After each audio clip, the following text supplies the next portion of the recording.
2006. 20, that stood for Tom Petty and the Heartbreakers' Greatest Hits. 06, that was the song, Don't Do Me Like That. CCR's Down on the Corner was 2808. See, I had all my favorite jukebox songs and their positions memorized at Hops and Barley's back in Wilkes-Barre, PA, my old stomping grounds. But back to the jukebox. You know, they don't make jukeboxes like they used to anymore. Now they just have those newfangled kinds where you have to push the buttons and, you know, they're not as fun as the old ones where you could flip through. And they don't make music like they used to either. You know, the way it sounds and what they put it on. But when it comes to Tom Petty, it was more than catchy guitar riffs, catchy lyrics. It was more than the fact that I was an American girl, or still am, that went free-falling into the great wide open that one time I went skydiving. No, with Tom Petty, it was way more than music. When I was about 10 or 11 years old, I came across this picture. It had a white border around it. It was tinted a little bit yellow. It wasn't a Polaroid, but you know the kind I'm talking about. It was an old picture with a border. And there was this couple, and they were standing behind this table covered in crap. It was a flea market, and they were there selling.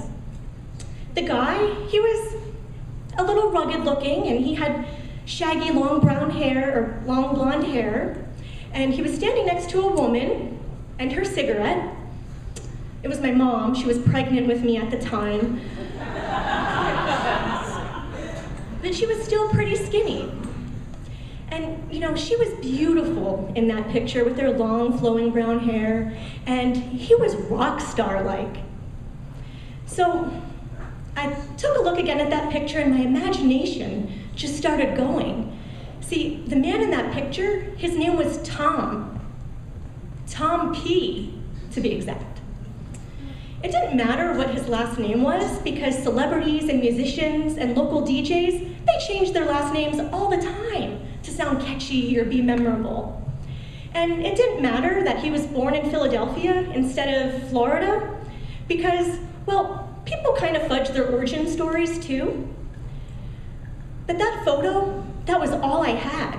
I didn't know my real dad, so I kind of imagined one out of that picture. And he actually showed up on MTV sometimes. I remember watching MTV and seeing the video for Don't Come Around Here No More. He was wearing the Mad Hatter outfit, and I kind of pictured that quirky guy being my dad, and it kind of helped that there was a cute little blonde girl there. Her name was Alice, because I was cute and blonde too. So that helped until he ate her at the end. And then, as a teenager, whenever I heard that familiar harmonica opening of You Don't Know How It Feels, I would kind of bop around in my seat and smile, a big smile, but nobody knew how I really felt, including myself. So Tom Petty, he was comforting, he was familiar, and he was always there whenever I wanted him to be. Even at 11:30 p.m. at a local dive bar, I could be reunited with my dad with just 2 quarters and 4 buttons. 2006. Thank you.